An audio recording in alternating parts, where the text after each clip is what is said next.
Right, so one of the problems I've got is that, and all I've done is driven this to work this morning. It's been stood for about, it's been stood for a few hours, and now I've driven it in. So it shouldn't have pressure built up in there, but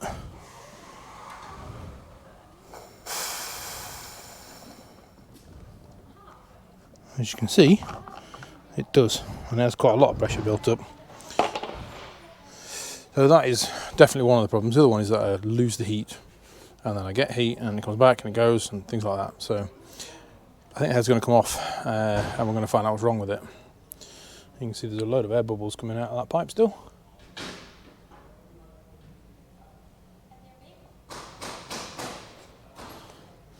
So we're going to get the head gasket off. Now I've ordered everything apart from the head gasket for this, because you're supposed to be able to see the thickness of the head gasket, and that you can see by the head gasket. It's got little tabs that stick out, and if it's got 2 cutouts then it's one thickness, if it's got 3 it's another thickness, if it's got 1 it's another thickness, and it's somewhere there, the head gasket, and I can't see it. So I'm going to pull the head off, then I can order the head gasket, and then I can start building it back up again. So that's where we're going to start. We're going to start by don't know really, undoing stuff. So most head gaskets are pretty similar. You've got an exhaust manifold, inlet manifold have got to come off, got to release the cam belt, coolant into the head, all the electrical components and anything that's really connected to it, all got to come off, and then unbolt the head. So that's pretty similar. So I'm going to start by, I don't know really, taking stuff off. I've already got rid of the airbox. I'm going to disconnect the battery as well. It gives me a bit more room, and then I'll just start unscrewing stuff.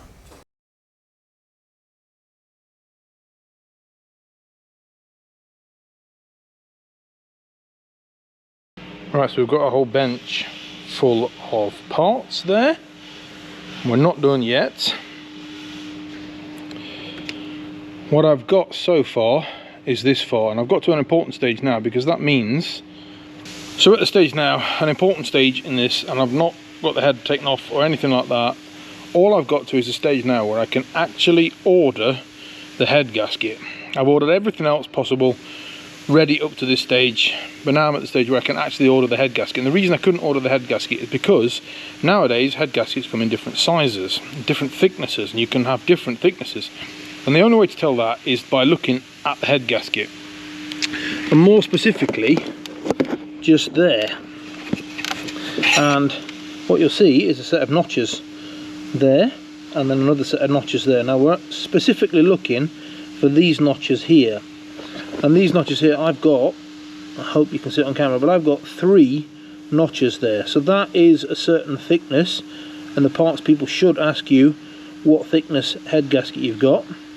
Now unfortunately with this car, as you can see, the exhaust manifold covered all of this space, and you couldn't actually see those notches without taking the exhaust off.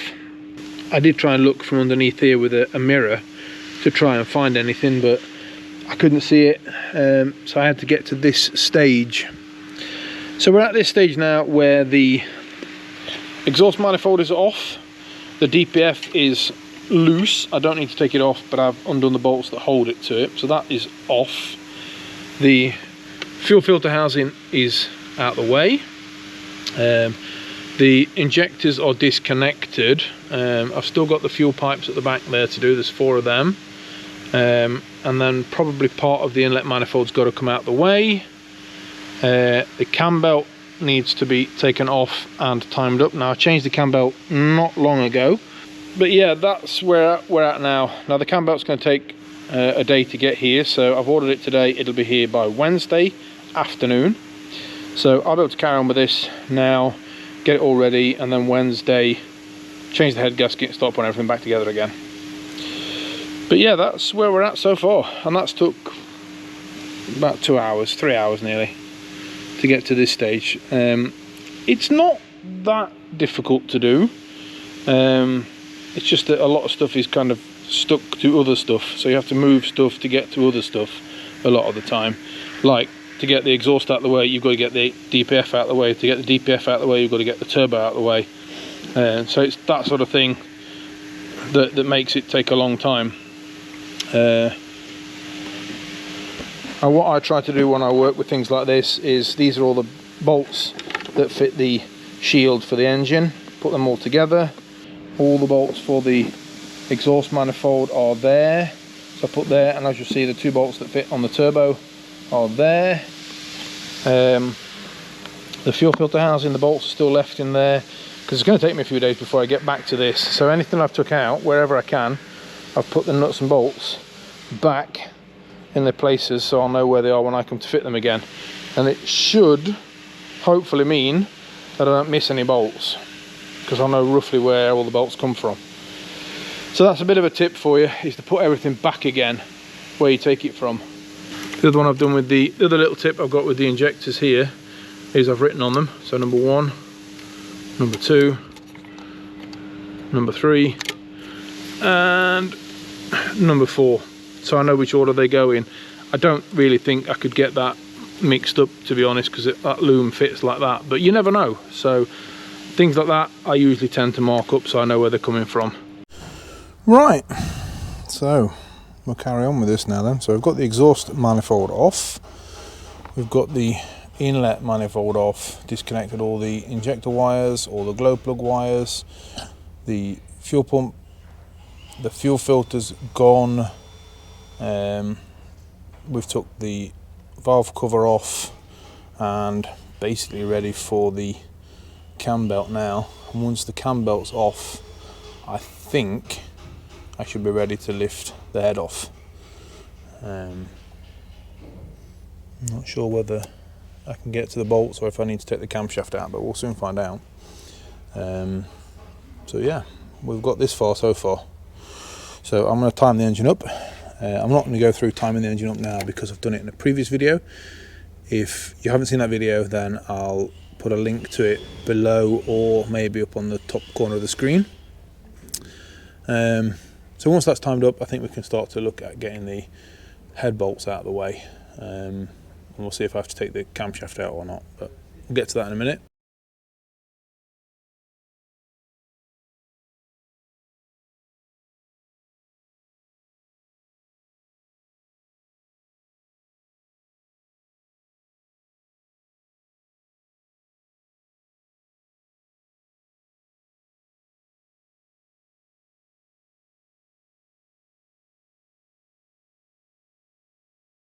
Right, that's that come off. It's glued down, so there's no gasket for it. I'll have to get some more glue for it. But now we can get to the head bolts, which are there now. I'm basically going to undo these pretty much like I did earlier. So we're going here, and then here, and then here, and then here, and then here. So you kind of work it in a spiral going outwards. Loosen all them off, and then we can pull the head off.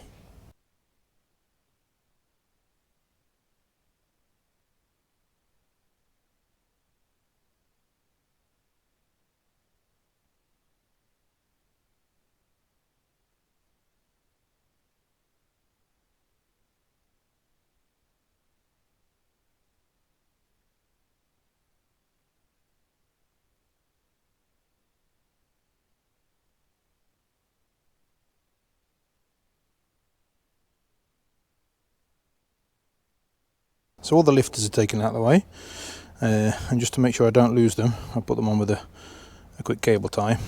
All the lifters, I've just made a hole and poked them in upside down, so they're all in there, and it's all marked up 1 to 8, and from the cam belt side is number 1. So I now know how all of that goes back together, and so that none of these get lost, I've just, like I say, cable tied them to the cardboard there. So I can put that now safely out of the way, and can start on the head bolts.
they were ridiculously tight, and I've got a problem.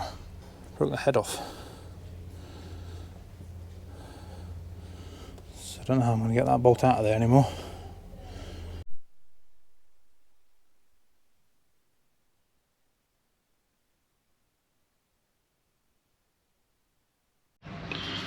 So as you can see, we got the head off, and we did manage to get this bolt out as well. I was pretty surprised that it did actually come out, but as you can see, I drilled it out. Now people will probably be asking me why I didn't weld a nut to it and try and get it that way, and the reason for that is if I had welded a nut to this is the way I thought about it. If I weld a nut to this, then I heat this up. If the nut breaks off, then that's it. I've still got to try and get it out with a nut, because it'll be hardened and I won't be able to drill through it. Whereas if I start to drill it and test it, then I've always got the option to go back and weld it out if I need to. So it is a hardened bolt. These are like 12-9 quality, so they're pretty hard bolts to do, but if you work slowly with it, I started with like a 2mm drill and worked up, so 2mm, 3mm, 4mm, 5mm, all the way up to this size, and then I could put this stud extractor in there and undo it. So I did manage to get the bolt out. My plan now is to go and buy a box of lottery tickets, because I didn't think I'd get that out. I thought I'd have major problems getting that out, and it actually came out fairly easily. So I was quite surprised, bearing in mind how tight all these bolts were, and they were ridiculously tight. So that's now out, and obviously the head's lifted off. I'll move the new head gasket out of the way. So the head's now off. I've managed to clean it, but I can't see anything on this block that is actually saying, oh, there's the problem. So I can't see anything. I would have expected kind of a crack here or something letting heat in. I would have also expected that if water had been getting into one of these cylinders, that one of them would have been a lot cleaner than others, but they all look fairly similar, to be honest. They look fairly similar, sooty. They don't look, one of them I would have expected to have been cleaner, but it isn't. So I'm not really sure what's the problem. Let's go have a look at the head gasket. Now this is the head gasket that I took off, and I would have expected something through here. I would have expected like a hole here somewhere, between these two, in between here. I wasn't really expecting anything between these because I would have lost compression, and I haven't. So the head gasket itself didn't give me any other ideas as to what the problem could have been. I thought possibly with it being like a split gasket, as you can see there's like 3 parts to the gasket, I thought perhaps it might be worn in one of the joins in between them, but I can't see anything in there either. So the head gasket doesn't give me any clues as to what the problem is. And then the last bit is the head itself. Now as you can see, I've gone over it with a wire wheel and cleaned it all up as best I can. You can see where the head gasket has been. There's like rings on here where the head gasket has been. I've tried to look as best I possibly can to see if there are small cracks here, for example, or here, but I can't find any hairline cracks or anything in this head either. So I'm still not 100% sure there was anything actually wrong with this at all. I can't see anything, so I don't know if there's anything wrong with it. I can't see anything obvious, so my next thought that something could be wrong is this. And we're looking at this item here, this one here, which is the EGR cooler, the exhaust gas recirculation cooler. Now exhaust gases go in here, they get cooled down before being put back into the head, and then being reburnt through the head, and there's a little valve that opens and closes to let the gases in here. But this is cooled, so this has got water going into it here, or out from it. I think it's going in there from the thermostat into here, and then it'll come out here once it's exchanged the heat. So it'll exchange the heat from the gases, cool them down, and then the heat will go out here, and it'll go from here. And as you can see, this pipe here goes into the heater box there, out from the heater box it goes to here, and from the heater box it goes into my diesel heater, and then out from the diesel heater it'll go back into the system and back into the cooling system. So I'm starting to wonder whether there's something wrong with this EGR cooler. I don't really know, but we're going to test putting the head. I'm going to test putting the engine back together again. If the problem continues, then I might have to change the EGR valve, or at least do a bit more of a deep dive into the EGR cooler, because as you can see the gas is going here. If there were to be an airlock in here, then you wouldn't get any coolant going into the heater matrix of the car, which could be part of the problem. I don't really know. So this may be the cause of the problem, but it doesn't look like it's the head gasket. Now this car's done 200,000 kilometers, so changing the head gaskets now isn't a real huge problem. It's more work than anything. So it doesn't look like the head gasket was the problem. It possibly could be the EGR valve, or the EGR cooler, don't know, somewhere. The other thing is the new head gasket has arrived. I bought this from a place called Ojanpäätä, which is here in Luleå and Finland and stuff. It's a Finnish company up here in the north, so super helpful. They are pretty good at getting parts actually overnight. So these were ordered one day, they came the next day, which is really good. The notches, as you can see, I've had a bit of a discussion with them about this, because it's got one notch there and 3 notches there. Now my head gasket had 3 notches there and 5 here. So I've had a bit of a discussion with them as to, is this definitely the right head gasket? I can't actually find anything to say that it isn't, but all the head gaskets that they sell have got 1 notch there, but then they have different amounts of notches here, so 1, 2, 3, 4, but then they go up to 4, and mine's got 5. But it also have 3 notches there and 5 there, so we're guessing that because this has got 3 in it and mine's got 3 in it, this is the right gasket, and that's what we're going with. So that's on there. The head's now clear, so we're going to put the head back on here, tighten it down, and hopefully don't break any more bolts. I'm not catching a break on this. This is really annoying me now. I don't know if anybody has ever seen this before, but I just started to put this bolt in and look at the head on it. If you're not sure what I'm talking about, the fact that that head wobbles forward and backwards. This bolt is bent. So that's one of them. That was the first one that I put in that I started to tighten down. I've gone through them all, and 6 of them are bent and 4 are straight. You can see that on camera, but right in the middle of that ruler there's a gap, and it's quite a big gap.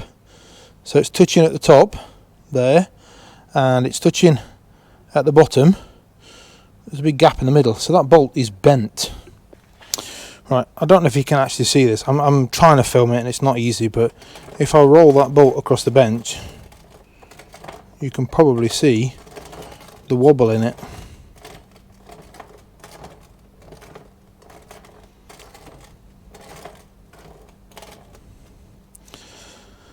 So I have to get some more bolts. These are brand new bolts.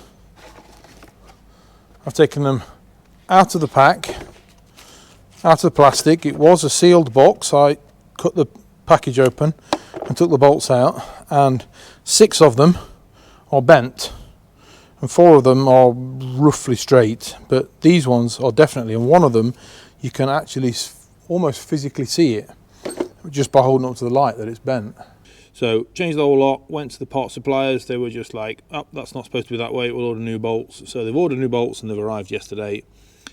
I've just checked them all and these are all dead straight. So now we're going to tighten the head down. We've got the tightening sequence there, so I know in which order to tighten everything down. And as you'll see, it goes 1, 2, 3, 4, 5, 6, 7, 8, 9, 10. So it goes in that pattern, basically, like a spiral. So we've got that. And it's also 20 newtons to start with, then 40, and then we're doing 130 degrees, another 130 degrees after that. So these are pretty tight bolts. So we'll get these tightened down, and then we can start putting everything back together again.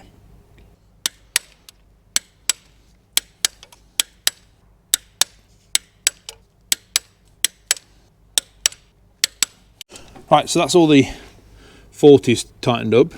So what we're going to do now is the 130 degrees. Now we're going to use these angle gauges. Now the way these work is they've got a gauge on them there with all the degrees on it, and it's got a pin here, and the pin you've put somewhere where it locks on to something. So as you turn the dial, it stops like that, for example, and then you turn the meter there to, it'll be 0 in this case, like that. So as soon as I start to tighten that up now, it's going to move that needle around, and I'm going to go to here, 130.